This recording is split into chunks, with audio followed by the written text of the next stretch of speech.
Good morning. Good morning, everyone, and thank you for being here today.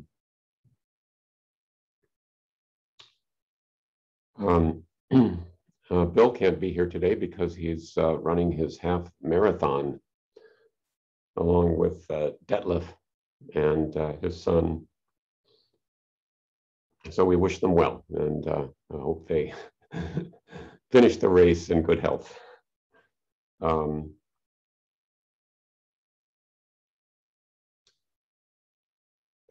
Well, last week, Tonan O'Connor spoke about expressing or actualizing the Dharma. And prior to that, we were talking about some of the beat poets and their influence on Zen. And I was going to leave that series, but there was an image that stuck in my mind, and it was the image of Albert Saijo, the poet we talked about last, at the sort of the American version of the re-education camp in Wyoming. In block 1, looking over into the yard of block 2 through the chain link fence, and seeing the person who would later become his teacher, and noticing that there was something different about this person, noticing there was something different about that individual, without actually talking with him. So his to-be teacher was Nyogen Senzaki. So I'd like to talk a little bit about Nyogen Senzaki and try to understand what was different. What was different about this individual? What caught Saijo's eye? So the early history of Nyogen Senzaki is a little bit obscure because apparently he was a foundling.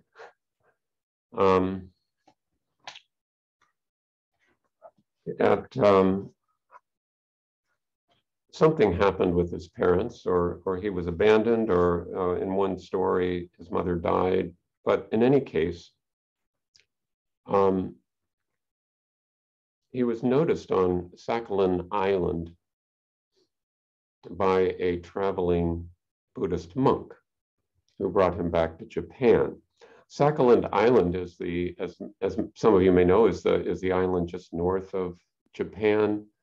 And over the centuries, it's been claimed by Japan or by Russia, Japan, Russia, and the various wars fought. Currently, it's Russian territory. So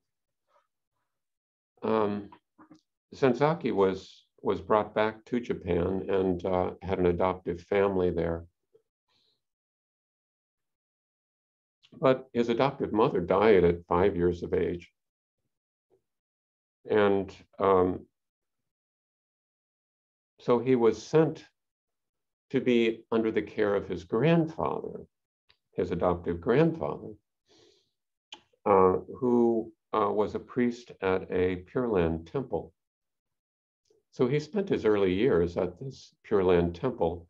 And the temples at that time were a site of education. They were like schools. So he had great exposure to traditional Chinese and Japanese literature.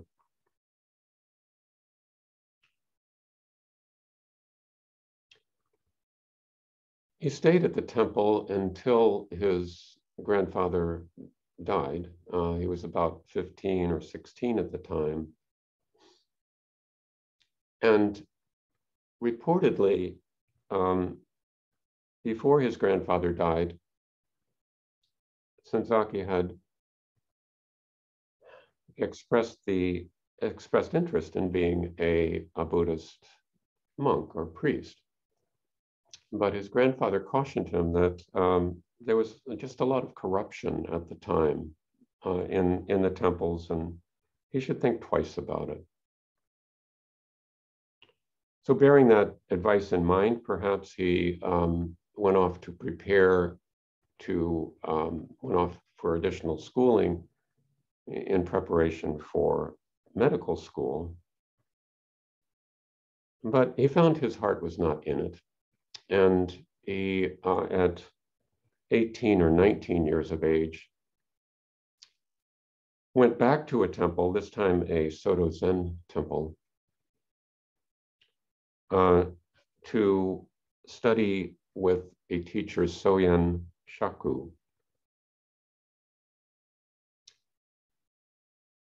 Now, Soyen Shaku was well known, and he was actually the first Zen priest to come to the United States because he attended this Parliament of World Religions in 1893 in Chicago as a representative of Japanese Buddhism.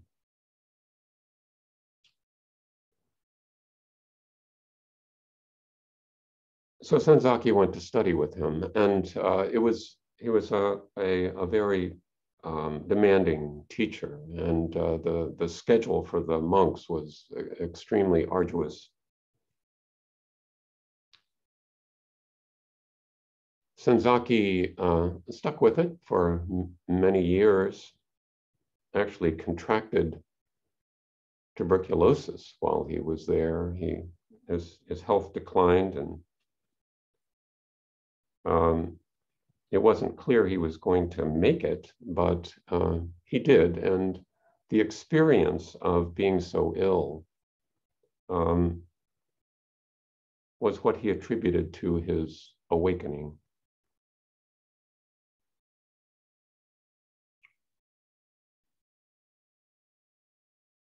So he continued on studying with Soen Shaku, but he also had a lot of Western ideas, and he'd read about people in Germany who were experimenting with early childhood education and the formation of kindergartens. And he had this notion that he wanted to do this in Japan. So he invested a lot of energy in trying to set up a little kindergarten in the community outside of the monastery. And that venture was a mixed success, and ultimately it failed. But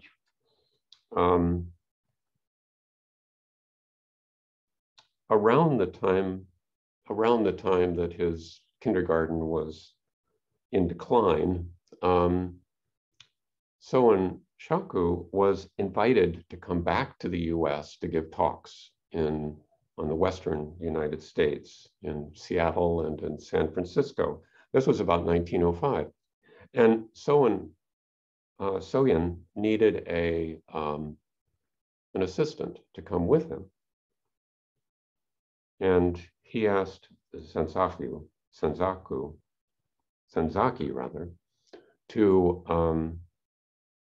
to accompany him, which he did. Apparently, Senzaki states himself that he did not think he was a particularly good student of Shaku's, so they had kind of a complicated relationship. And when Soen Shaku was getting ready to leave and go back to Japan, they were in San Francisco at the time, And they took a walk, and they were in Golden Gate Park. Some of you may have been to Golden Gate Park in San Francisco. It's a beautiful place. But they were sitting there, and someone said to him,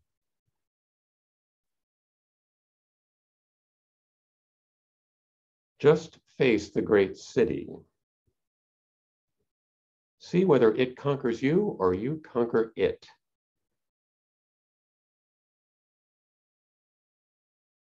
Do not feel obliged to serve me any longer. And with that, Soen Chaku left, went away, leaving Nyogen there on the bench. And that was the last he ever saw of his teacher. So there he was in San Francisco, a relatively young man, without much to work with. He took a variety of odd jobs to try to just make a living, which he was able to do. And he set up in San Francisco what he called the floating zendo, which was he would invite people over to his apartment to sit zazen and to study the Dharma. In the 1930s, he moved down to Los Angeles and had a similar arrangement. One of his students, I guess, provided him with, it was kind of an apartment in a hotel.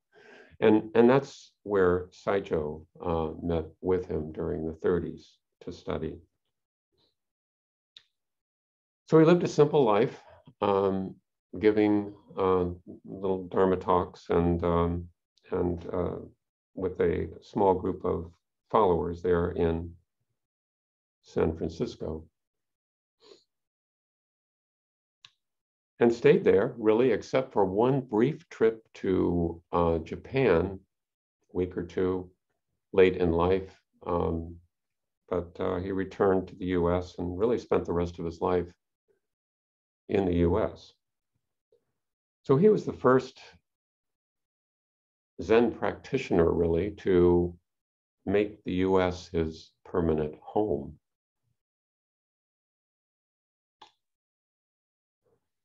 He was interested in, one of his students was a haiku poet, and he got interested in haiku and wrote poems. And he published little books. One little book that he published early on was 101 Zen stories. And I would like to just share one of those Zen stories with you. It goes like this. He calls it the voice of happiness. After Bankei had passed away, a blind man who lived near the master's temple told a friend, "Since I am blind, I cannot watch a person's face. So I must judge his character by the sound of his voice. Ordinarily, when I hear someone congratulate another upon his happiness or success, I also hear a secret tone of envy. And when condolence is expressed for the misfortune of another, I hear pleasure and satisfaction, as if one condoling was really glad there was something left to gain in his own world. But in all my experience, however, Bankei's voice was always sincere. Whenever he expressed happiness, I heard nothing but happiness. And whenever he expressed sorrow, sorrow was all I heard."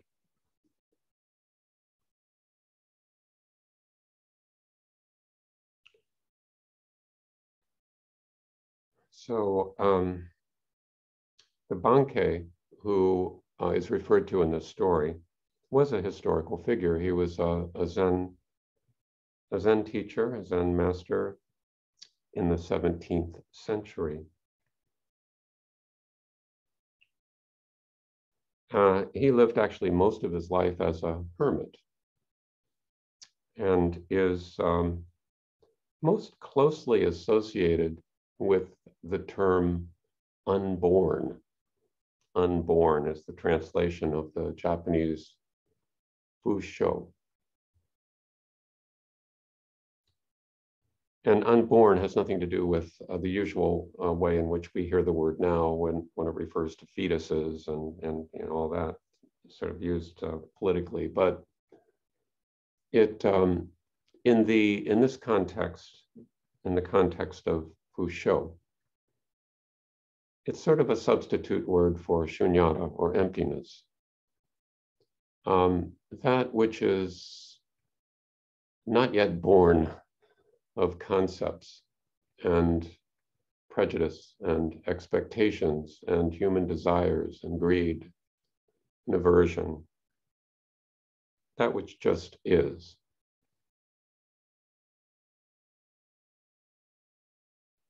And that was sort of the turning phrase for Bankei, the unborn, fusho. So he gives us, there's this little story about this blind person, and a couple of things are interesting about this to me. One is that, yes, if you didn't have sight, you would try to extract as much information as you could from sound. It's just like when we're cut off from one avenue of information, we focus on what we have left to try to understand the world. So one can imagine that a blind person would be very sensitive to nuance in people's voices and try to understand the emotional tone from the voice, lacking the ability to see the face. And one might even imagine that one would be more astute in some ways at detecting emotional tone because one's not distracted by the deception possible with the face and can hear those subtle undertones in the voice. So this blind man detected only sincerity from Bankei. And you might wonder if that's even possible. At least I wonder if that's even possible. I mean, are people always, or is there anyone on the planet who's always sincere and genuine and authentic?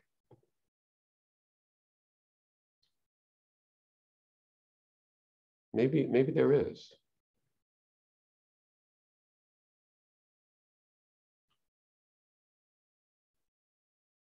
And maybe we can become more sensitive to that in our own voice, that those undertones, that little tone of envy, or that little tone of, well, what the Germans refer to as Schadenfreude, taking joy in someone's pain.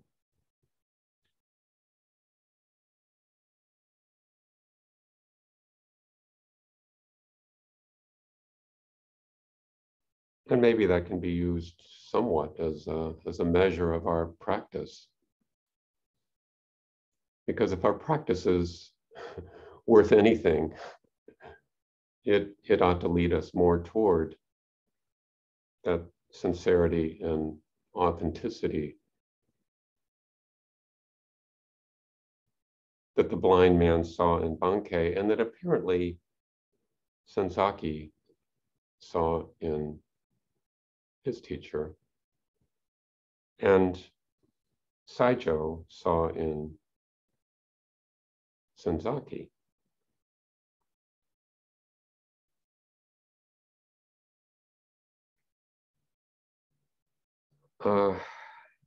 So I know that was kind of a disjointed presentation, but um, I really had to understand more about this person, Nyogen Senzaki. His name, by the way, Nyogen, is Dharma name, and he was given that name by Shaku, is taken from the last section of the Diamond Sutra. And it means like a dream, like a fantasy, like a phantom. And the portion of the Diamond Sutra referred to goes like this: all composed things are like a dream, a phantom, a drop of dew, a flash of lightning. That is how to meditate on them. That is how to observe them. So I guess for us, Senzaki is like a dream, but we can still learn from him.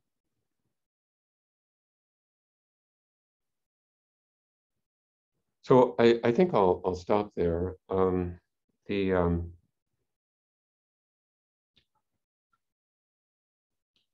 Senzaki's life brings up several questions. The little story brings up questions about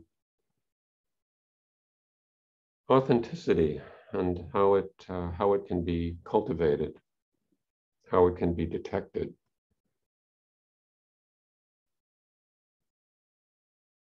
Is it a useful gauge of our awakening?